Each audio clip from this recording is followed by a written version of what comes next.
diamond dengan harga 1 miliar sah. Ya, yaitu kita kembalikan lagi kepada Al Rumi atas kemampuannya dia, kebisaannya dia, bentuk cinta yang gak jadi masalah ya.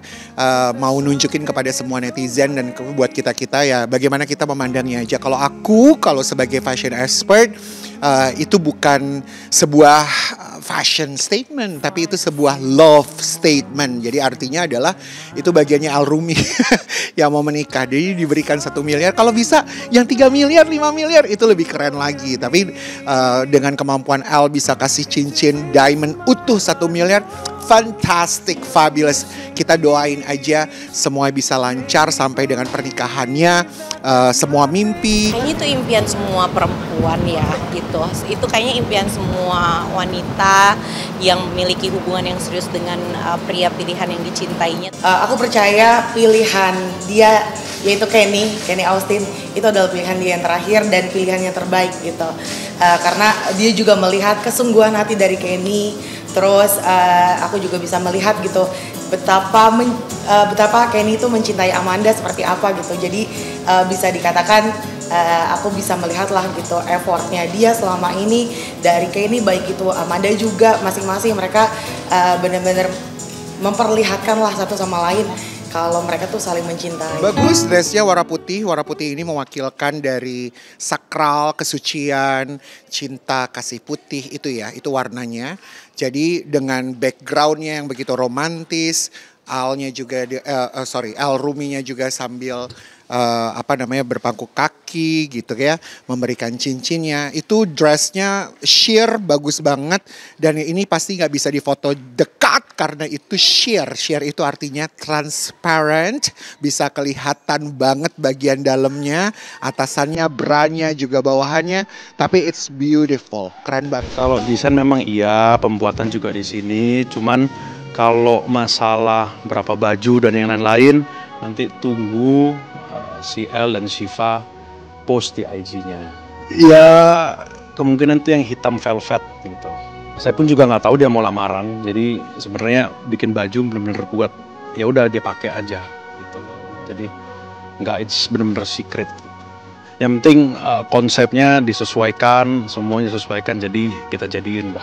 Kalau El kan cowoknya klasik lah, ya nggak salah buat El pakai pakai jas seperti itu, nggak salah. Maksudnya ya memang keren, ya memang kerennya seperti itu. Tapi kalau aku mungkin kalau aku dipercaya sebagai stylistnya, mungkin nggak usah jas karena itu kayak di sebuah pegunungan, itu sebuah farm gitu ya, seharusnya nggak usah jas, seharusnya kemeja putih gitu, di bawahannya pakai celana yang lebih bukan santai ya tapi formal, off white gitu kan, terus pakai sepatu yang neces, jadi supaya bisa nyatuin sama backgroundnya gitu. Tapi dengan dia memilih memakai jas nggak salah ya, karena itu mungkin buat El ini adalah hari pertama buat gue untuk lamar gitu ya, jadi dia mau ganteng banget, which is it's okay. Bokap itu kerja di pabrik ekspor impor karet. Jadi ada karet yang diproduksi terus diekspor itu dapat bal.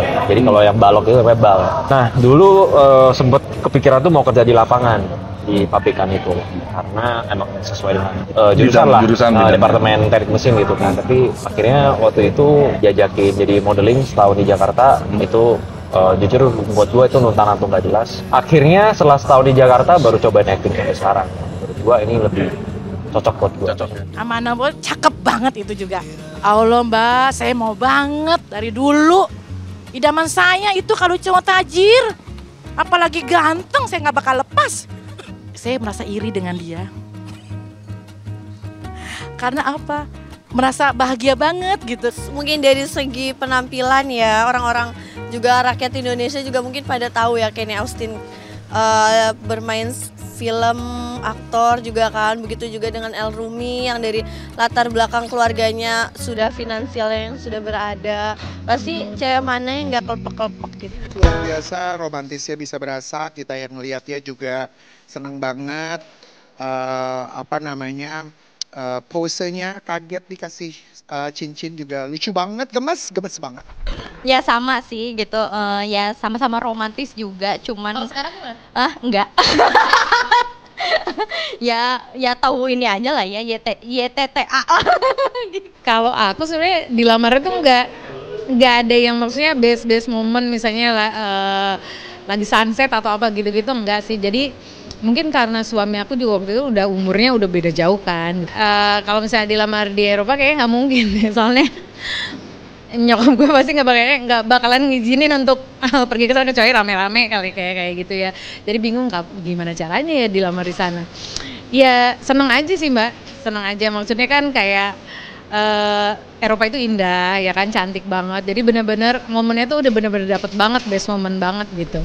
Mungkin ya kalau anak-anak umurnya lebih muda pasti kan pengennya ada dream wedding segala macem. Ya kalau memang uangnya ada nggak apa-apa banget gitu kan, karena itu satu kejadian pengennya sekali seumur hidup.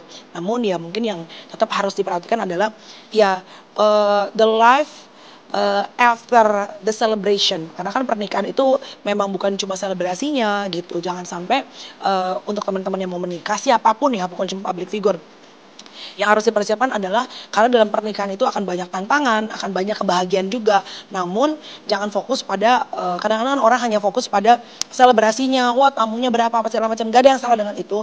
Namun juga apapun agamanya akan lebih baik kalau misalnya ada bimbingan sebelum menikah.